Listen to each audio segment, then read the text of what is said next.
I'm here with the man who just lived every Darius player's wet dream, balls from Cloud9. Let's just start right with that pentakill. You know, how does it feel to not only beat Fnatic, but do so with a pentakill, which kind of silences some of the criticism you've been getting lately? It feels crazy because honestly, I didn't even saw that pentakill coming. I just saw dunking, and then like the last person barely gets away and it's like pentakill. And it's like, holy shit. And then we also ended the game off that, so it was pretty crazy taking the win. Now, this game against Fnatic is obviously important because they've been receiving a lot of praise from pretty well every team. Actually, you know, SKT has been very vocal about how much they admire Fnatic, but now they're 1 and 2 in this group, you know, with you guys giving them that second loss. What do you think of Fnatic and, you know, how much praise they've been getting, but now that they're finding some struggles? Well, I still think Fnatic is a really strong team, and I think they're going to have 3 days off. Everyone's going to have 3 days off, and they're going to rethink everything and probably show no openings next time. Now, this game, you guys were like incredibly aggressive around the Baron, particularly the first Baron call. Now, what was your sort of team thought process, or was the shot calling coming in, you know, with regards to that Baron, since it kind of ended in a little bit of a disaster? Well, it was a weird situation because I think I TP'd in because Yasuo TP'd in and we thought a fight was going to break out. But Yasuo canceled his TP, and since we have a fast team that can do Baron, we just went for it. And it was really risky because it was really close to a smite fight, and if we lost that smite, we would have probably lost the game. But it ended up being ace, and we got Baron, so it's whatever. Now, sort of when you guys started up that Baron, you said it was really risky. Was sort of like the expectation that not all of you might make it out, but if you guys got 1 or 2 people out, you could start a split push sort of deal? Well, definitely if one person made it out with Baron, it would have been ideal because then we can probably siege with it. But since no one made it out, it was just an okay trade. Now, despite that setback, you guys went back to the Baron, you know, when it respawned just a few minutes later, and it was, again, kind of an aggressive call. What sort of gave you guys that confidence to feel that we can try this again and this time it'll work? Well, we're a lot stronger now, so we do it a lot faster.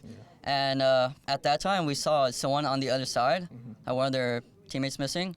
So we just ended up doing it, and it turned out we got it. We got like, I don't know how much kills we traded for, but we had 3 people alive, so it was like worth the trade. And that caught us back up because I think we were falling a little bit behind after the last Baron call, and that pretty much equalized the game again. Now, as we said earlier, you got the pentakill on Darius, but Darius is actually, despite having quite a high pick ban rate, has kind of actually had a little bit of mixed results this event. You know, he's been struggled in some matches, has done okay in others, hasn't really had the same level of success that you had at the end of that game.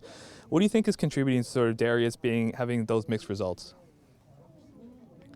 I think it depends on how you play with Darius, not setting him behind early game, letting him farm up and being equal or stronger than the other player, and just letting him do his own thing and just get ready for the team fight, building correctly and just being there. And did you feel in this game that you were sufficiently ahead to deal with Huni? Yeah, I thought early game we played it really well. I was pretty ahead of him, but then later I think we started doing the team fighting wrong. Baron fight went bad, but after I got like a few more items where I can fight Yasuo again, I thought it was pretty well. And also the fact that Yasuo dies extremely fast in team fights. If I got 1 reset, then it pretty much just seals the deal for us. Now, North America has actually had a pretty successful event compared to some past worlds here. When you were watching sort of TSM play and CLG play, did their success, you know, at least on CLG's half being 2-0, sort of give you a little added motivation to step up? It definitely motivate us to do better since we saw CLG doing good, so we don't want to be left out, and we just wanted to be up there with them. And do you predict that both yourselves and CLG will make it to this quarterfinal? I mean, with the 3-0, you're actually mathematically secured to at least have to play a tiebreaker to get kicked down to the bottom 2. So, you know, you're basically playing for 1 more win. Does that give you like sort of that added confidence that you think you're going to get there? It's definitely a boost of confidence now that we're on top of the group, and we know the strength of each team now, so it makes it a lot easier for us to go in for the next game. IG got their first win today. Now, it wasn't entirely convincing, but it certainly proves that they can take a game. Does that sort of give you guys, go back to the drawing board against IG, maybe study their strategies once again?